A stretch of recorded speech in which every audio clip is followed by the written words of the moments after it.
สวัสดีท่านผู้ชมสบายดีรอบดึกพี่น้องจ๋าหลังจากกินข้าวแล้งแล้วบรรยากาศตอน2 ทุ่มอากาศร้อนพี่น้องฝนกระบตกต้องมาได้ฮดต้นใหม่เสมอบ่ฮดกระเหี่ยวแห้งเขตอื่นฝนตกพายุเข้าบ้านบ่มีแห้งแล้งอากาศก็เริ่มมาร้อนเนาะบ่มีหอดลมได้สังเกตเบิ่งใบไม้เฮาบ่ติงเงียบคักเงียบแน่ร้อนกลางเว้นก็จนแทบสิบ่อนอยู่ต้นข้าวก็ต้องได้รดซุมื้อ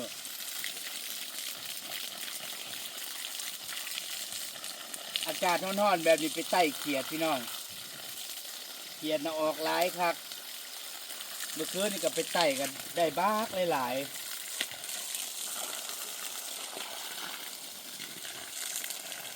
แต่มื้อนี้สงสัยยายรุ่นบ่ไปอยู่แล้วไปหลายมื้อแล้วเมื่อยเดี๋ยวสิไปถามเราอยู่ว่าเราสิไปบ่แต่ว่าเมื่อยแต่ว่าบ่มีกระมวลอยู่เด้กินข้าวแล้วพากันไปไล่คุบเขียดปีนี้เขียดหลายคัก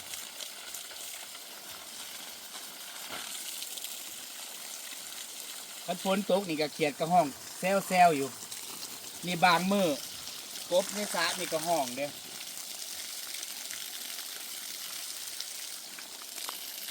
มื้อใดมืดฝนน่ะกบมันห้องถ้าฝนตกปุ๊บนี่มันก็ผสมพันธุ์วางไข่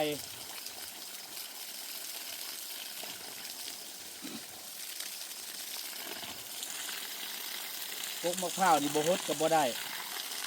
เพราะมะพร้าวนี่มันมักน้ำมันมักแบบอากาศซุ่มๆดินซุ่มๆอันนี้ปลูกปีที่3แล้วนี่ต้นบักใหญ่บ่เกิน5 ปีคือสิเป็นหมากเนาะ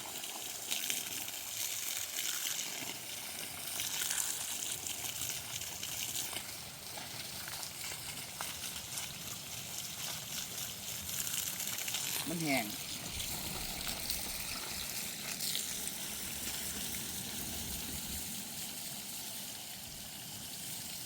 ต้นไม้เบ้าหมีนี่ก็บ่ฟื้นเลยตายไปครึ่งหนึ่งคุณยายแล้วจูดใบไม้แล้วที่นี่มันใหม่คุณต้นไทรเกาหลีตายไปครึ่งหนึ่ง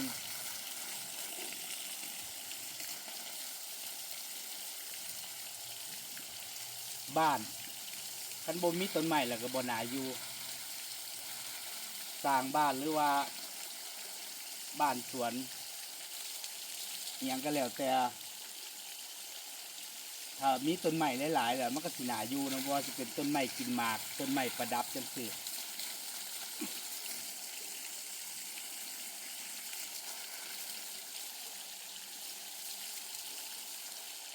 ต้องได้รดน้ำทุกวัน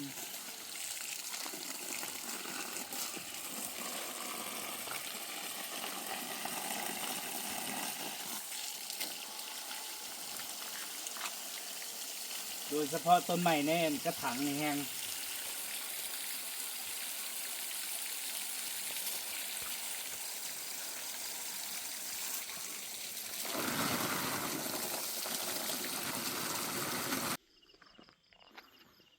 อากาศร้อนเบิดมือลมกับบ่ลมมิดซีรีฝนกับบ่ตกพายุกับบ่เข้าแต่ว่าเขตอื่นพายุเข้าพี่น้องส่วนใหญ่สิเป็นโซนออกทางเหนือเนาะทางเวียงจันทน์แถวภาคอีสานก็หลายเขตหลายพื้นที่หนองคายนครพนมฝนตกอยากให้ฝนตกอยู่คือสิเย็น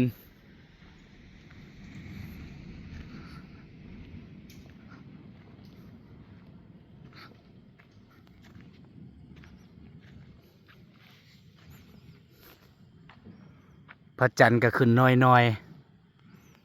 พระจันทร์ขึ้นครึ่งเสี้ยว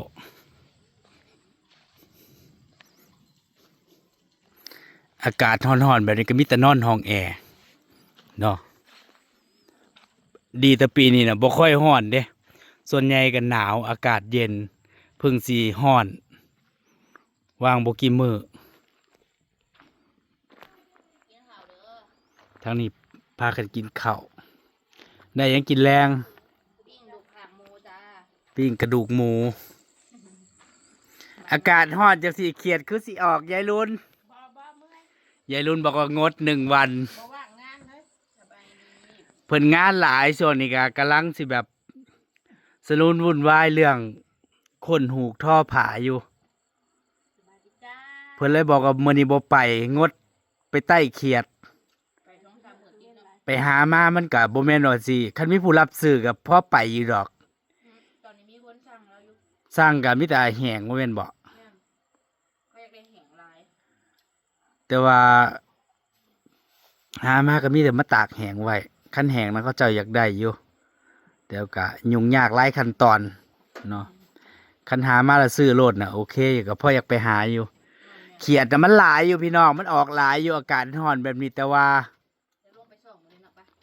โอ้ยไปส่องมันก็แตกสวดๆแล้วเขียดจะเก็บเขียดข้าค่ำเพิ่นนะเอาอยากไปหาเขียดข้าค่ำเอาขายบ่เมื่อคืนนี่เขียดค่าค่ำ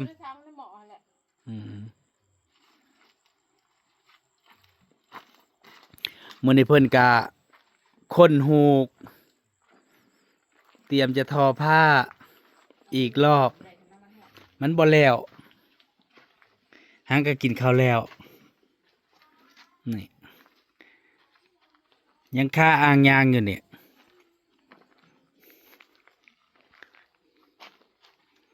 เฮ็ดไปเฮ็ดมาแล้วก็หลงต้องกลับมานับใหม่อีก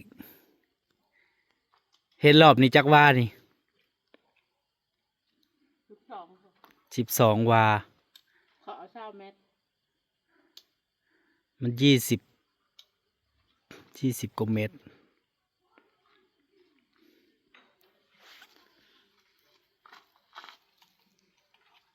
ไปไต่เขียดซุมือมันก็ได้อยู่ดอกแต่ว่าขี้ข้าน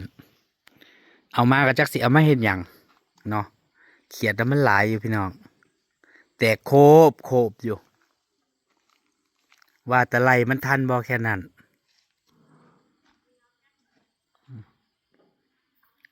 งานประจำของยายรุนปกติเพิ่นกินแล้วเพิ่นก็ลงมาทอผ้าแต่เพิ่นก็แล้วหลายมื้อแล้วทอผ้าเพิ่นก็มาค้นเครื่องหูกใหม่อันนี้จะทอแบบพิเศษเนาะ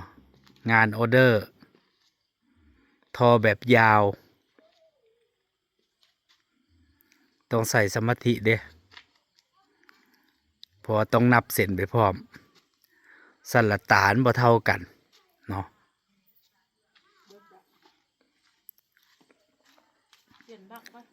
เขาเอิ้นว่าค้นเครือหูกเบิดมือคนแล้วก็มาสืบหูกก็เบิดมือบางทีก็2 มื้อกว่าสิแล้วมาต่อทีละเส้นสืบแล้วจังมาตำได้บัดนี้มาทอผ้ากว่าสิได้ผ้าพื้นหนึ่งก็บ่แม่นง่ายแต่เพิ่นก็ขายพื้นละ100เนาะ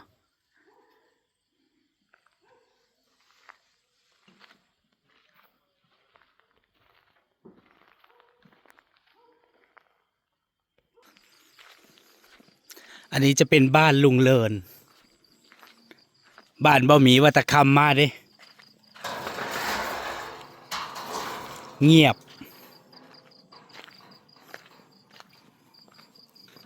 ส่วนใหญ่คำมากอายุบ้านไผบ้านมันกินข้าวแล้วก็นอนเดี๋ยวมาดู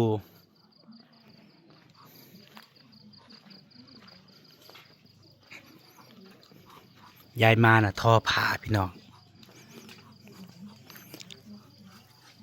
ซุมื้อนี่บ่ได้ทอผ้ามัดมีแล้วเพิ่นทอผ้าขาวหลังจากที่กินข้าวแลงแล้วทอผ้าเปิดดอกไฟเปิดพัดลมพร้อมพุ่นฮ้อนเอ้า บ่มีล้มเลยเด้พี่น้องมิดซีรีอันนี้จะเป็นท่อผ่าฝ่ายเนาะท่อผ่าฝ่าย100%ผ่าที่เขาเจ้าเข็นนั่นล่ะอันนี้เพิ่นกาปกติผ่ามัดมีเพิ่นรับจ้างท่อแต่อันเนี่ยเฮ็ดเองท่อเองแล้วก็ขายเอง มีคนซื้อเนาะเขาขายเม็ดจักบาทยายมา50 บาทเม็ดละ50 บาทนะจ๊ะมีคนจองแล้วบ่นี่ยังส่วนใหญ่เขาก็นิยมไปตัดเสือย่อมหมอเสือย่อมข้ามมาละเม็ดละ50 บาทถามว่าแพงบอกกลัวสิได้ซ้ำนี่บอกเลยว่าไม่ได้กลัวสิมาเป็นเส้นฝ่ายหรือว่ากลัวสิเห็นเป็นพื้นแบบนี้มันผ่านหลายขบวนการเนาะคือยายรุ่นเพิ่นเฮ็ดนั่นล่ะอันนี้เพิ่นบ่ได้เฮ็ดผู้เดียวเพิ่นก็เฮ็ดกับยายเสิร์ชหมู่เพิ่นมื้อนี้บ่ทันมาบ่ยายเสิร์ชท่อทั้งกลางเว้นกลางคืนกลางเว้นนี่แหละเพิ่นก็ท่อผายตรงนี้ตอนเที่ยงก็พักกินข้าวบางทีก็เห็นซุ่มแซวกันอยู่หันอยู่นี่บ่แม่นว่าเพิ่นบ่ได้เฮ็ดหยังเด้เพิ่นก็ท่อผายนี่แหละเวลากินจังเห็นเนาะยังมื้อแรกก็กินข้าวแรงแล้วก็มานั่งท่อผ้า3-4 ทุ่มแล้วก็เข้านอนเมื่อคืนนี่ท่อจักทุ่ม3 ทุ่มยายเสิร์ชบ่ทันมาสงสัยยังบ่ทันได้กินข้าวแรงบ่กินข้าวแรงก็ยังยายมามื้อนี้ตำบักถั่วแต่ว่าเพิ่นน่ะกินง่ายๆถ้าตำบักแตงก็มีแต่ตำบักแตงตำบักถั่วก็มีแต่ตำบักถั่วบ่ได้มีกับข้าว2 อย่าง3 อย่างกินอย่างเดียวอันแล้วอันนี้เป็นหูก2 เขาพี่น้อง เขาเจ้าเสียนเหยียบนี่2 อันเคิ้นว่าหูก2 เขาถ้าหูก4 เขาส่วนใหญ่เป็นผาลายเนาะก็สิมีอันเหยียบ4 อันสลับไปสลับมาอันนี้ท่อผ่าขาวมันก็สิบ่ยุ่งยากคือท่อผ่ามันมีมันต้องดึงลายใส่กันท่อมั่วๆก็บ่ได้เด้แต่ว่าอันนี้มันบ่ต้องย่านพิษท่อผ่ามันมีนะคันท่อบ่เป็นก็พิษอีกอันนี้ฝ้าพ่าย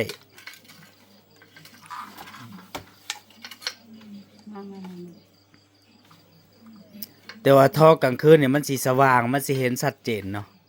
พอเปิดดอกไฟข้างบนกลางเว้นเนี่ยแดดมันซองแน่มันแจ้งหูแจ้งตามันขาดบ่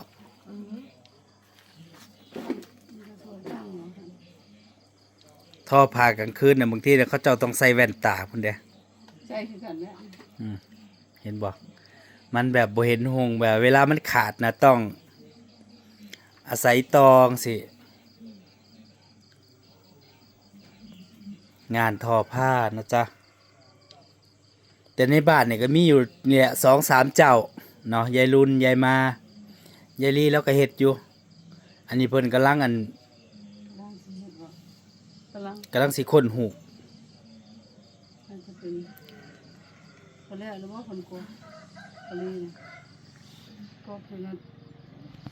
ยายรุ่นก็ค้นเครือหูกอยู่ทั้งกลางเว้นกลางคืนเด้กลัวสิได้ผ่าพื้นหนึ่งคืบหนึ่งว่าหนึ่งโมเมนต์เรื่องง่ายพี่น้องอาศัยความชำนาญและพยายามนั่งอยู่นี่เบิดมือตื่นเช้ามากะข้างวัดเขาตั้งแต่6 โมงเช้าแล้วก็ลุกมานั่ง4 โมง5 โมงปลาโถ5 โมงยังมื้อแรงก็กินข้าวแรงแล้วก็ลงมาท่อผายตรงนี้แหละกลางเว้นบัดร้อนแดดพร้อมกลางคืนก็สิบ่ค่อยร้อนปานใดร้อนก็ธรรมดาอยู่มันบ่มีแดดเนาะ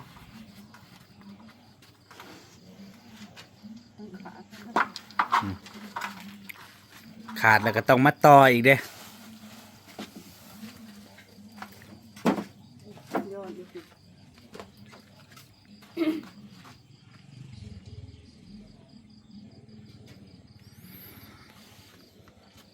งานทอผ้า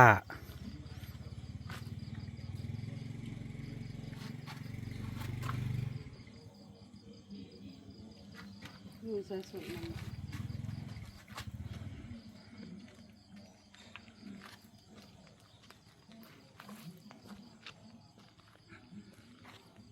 แต่ละมือก็อยู่จังสี่ล่ะ